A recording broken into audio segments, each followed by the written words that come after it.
Transportation Secretary nominee Sean Duffy appearing before the Senate Commerce Committee for his confirmation hearing yesterday. He faced questions on highway safety, America's trust in the airline industry, and rebuilding infrastructure after Hurricane Helene. Watch.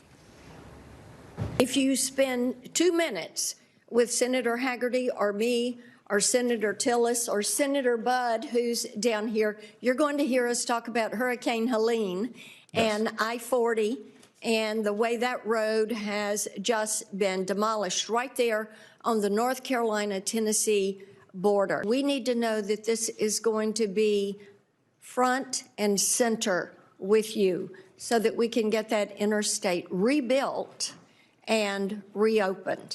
If I'm confirmed, the first trip I would like to make is with the both of you to see the devastation, destruction, and the needs to rebuild your states. What are some things we can do to overcome the delays that we're seeing on this road building? I think it's going to take some work to streamline the process, but this is an emergency. Again, when we have communities that don't have connection because their roads have been washed away, I'll commit to you that I'll do everything in the power of the Department of Transportation to move the process forward as quickly as possible. Joining me now is North Carolina Senator Ted Budd, a member of the Senate Armed Services Committee and the Senate Commerce, Science and Transportation Committee. Senator, good to see you. Thanks very much for being here. And you questioned Duffy yesterday and Defense Secretary nominee Pete Hegseth on Tuesday. Give us your takeaways. Do you believe Republicans have the votes to confirm those two and all of Trump's nominees? I believe we have the votes for all of Trump's. And remember, the people voted for radical change with President Trump, and that's what we have with these nominees. They're strong, they're clear, and when you saw Pete Hegseth under relentless attack from the Democrats, some of them just became absolutely unhinged, and it shows that they didn't get the message on November 5th. But Pete was clear. He's an impressive individual. He's a decorated combat veteran. He loves his family. His wife was behind him. And then you look at Sean Duffy.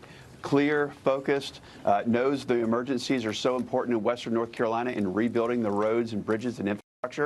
These people are focused, and they're actually going to do what the American people want us to do and what they want President Trump to do. Earlier this week, you posted on X about dozens of Western North Carolinians still displaced by Hurricane Helene who were kicked out of their hotels even after FEMA extended the transitional housing shelter program to January 25th. You contacted FEMA leadership to identify the issues and get people back into hotels. Tell us more about this. Yeah, we're working around the clock for these folks. I mean, it was January 11th in the middle of a snowstorm. They were getting kicked out by FEMA out of these temporary shelters. And we're saying this is absolutely ridiculous. So we got it extended. Then we extended it again into the Trump administration, January 25th. But they were still getting kicked out. The number one problem with FEMA is lack of communication. It's completely unclear. These people are going to be okay if we give them what they need in this short-term housing. But you can't kick them out in the middle of a snowstorm. This is absolutely ridiculous. President Trump and his nominees can't get here fast enough. We're going through, I got FEMA on the line late at night. We went through line by line, individuals, which hotel, which road, which address, what's their cell phone. And I was having them call them and getting them back into hotels and late at night. They shouldn't have had to go through this, but nonetheless, we're willing to work with them. Contact us if you know somebody that's having trouble. It's bud.senate.gov. Get on the phone with us. Let us know about these individual cases. We want to get them the shelter that they need. Lee Carter. You know, one of the things, Congressman, I'm so interested your take on the different treatment that your district is getting than California. And nothing against the people in California that are going through what they're going through, but the amount of attention that they've gotten, the federal support that they've gotten seems to be such a contrast to what you're talking about, these people who can't stay in hotel rooms and the amount of attention that you've gotten. Let's talk about the broken system of FEMA and what we need to do to better support your community going forward. Can you talk at all about the different treatment there seems to be in different districts? Yeah, my heart absolutely breaks for these individuals in California. I know individuals 1 or 2 degrees away, they're having to vacate their homes, so my heart is absolutely broken for them.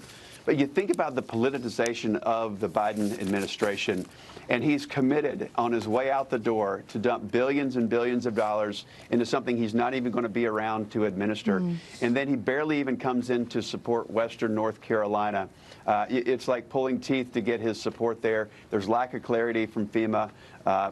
they tell people one thing, then they kick them out in the middle of a snowstorm.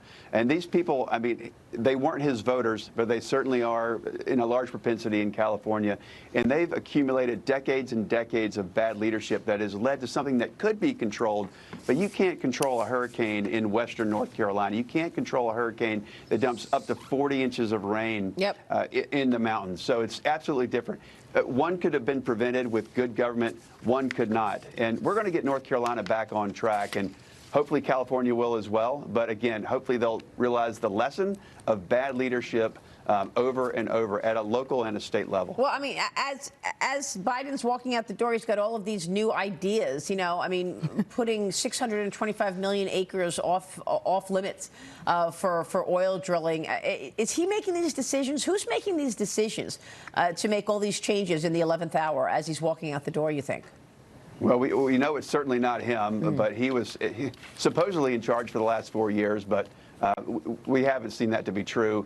But he's collected a lot of individuals that are either incompetent or have completely bad ideas, and they're just hurting the American people. They're very out of touch. That's why, overwhelmingly, popular vote, electoral vote, Donald Trump won. He brought in some great nominees. We can't get here fast enough. Monday at noon, can't get here fast enough. Plus, we got to get these nominees confirmed. They'll all get confirmed. They're great nominees. They're here to shake things up, and boy, do we need to. All right, we'll leave it there. Senator, good to see you. We'll be watching your work. Senator Ted Budd, thank you. Quick break, and then we